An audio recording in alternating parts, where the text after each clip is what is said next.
So my best thing is, now hang on to your socks for this one. My best thing is that Eugene Schwartz was right. Ooh.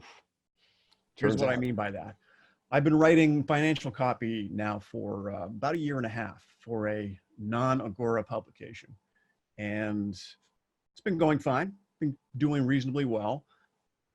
What I realized in my most recent promotion, which is just doing, if I can pat myself on the back a little bit, is doing really well, is that you can't make people believe things they don't already believe. And if you're trying to do that in your copy, and I'm saying this to myself, if I'm trying to do that in my copy, it's not going to work.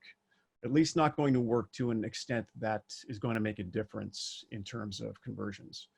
So, you know, it won't come as a surprise to almost anyone on this call that you need to tap into, and this is, you know, in the first 3 chapters of Schwartz's book, he hammers on this a lot, is that you need to be in touch with what's happening in the world today, what average people what average people believe, what they're afraid of, things they love, things they hate. Go to see the movies that you can't bear to sit through. Read the magazines you wouldn't dare be caught dead. Or the news channel. Public. Yeah, exactly. And be in touch with what people are thinking.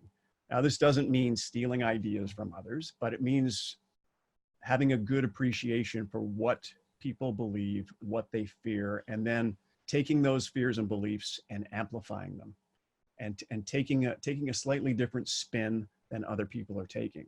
That's what grabs eyeballs. That's what makes copy convert.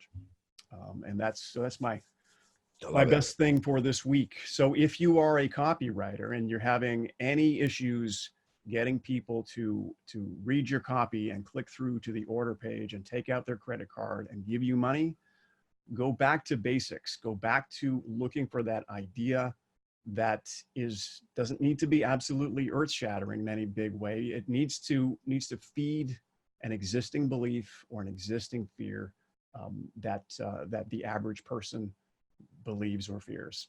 And that's I mean, this may be the biggest and the most obvious best thing ever, but it really hit home for me in the past few weeks. So I wanted to share. Thank you. It's a great share. I love it. And you know what, dude, it's always the fundamentals, man. And it's so easy to wander away from them as we start getting more advanced and, you know, getting too smart for our own goods and this extreme curse of knowledge, right? We forget that the people reading aren't on our level.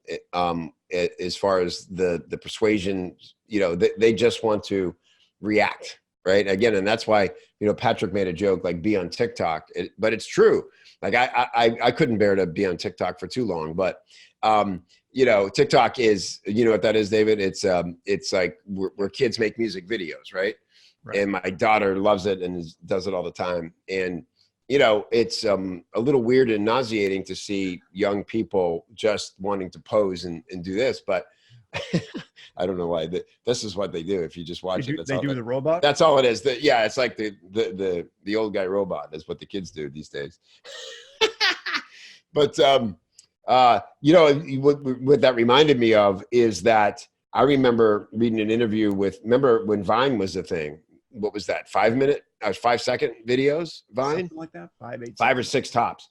And they were like, man, how do you, and then we get millions of views on a Vine. And like, how do you do anything in 5 seconds? And the guy's like, oh, he's like, I can make you laugh in 5 seconds. I can make you cry in 5 seconds. You know, because like it's time just, you know, it's Parkinson's law. If you only have 5 seconds and you're every day making videos that are 5 seconds long, you can figure out how to make a huge impact. That feels like a long time for you, right?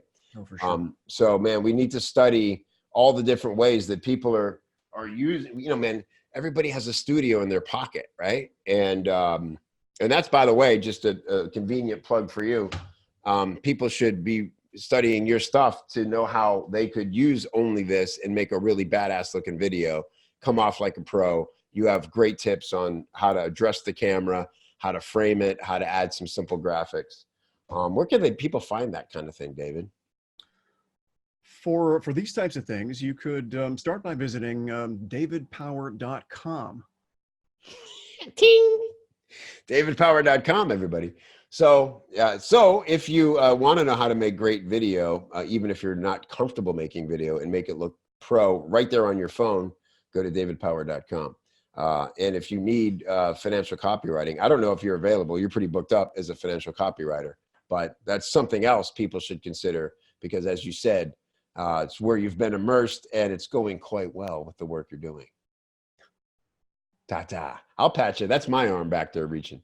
Thank you. All right, brother. Thank you. Great seeing you. Thanks for the best thing. And I can't wait to see you in a couple of weeks here in Florida. Looking forward to it. Me too, buddy. See you. Bye for now. Love that guy.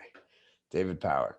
By the way, anything you've seen me do in video that looks professional is because of that dude right there in the last year or so.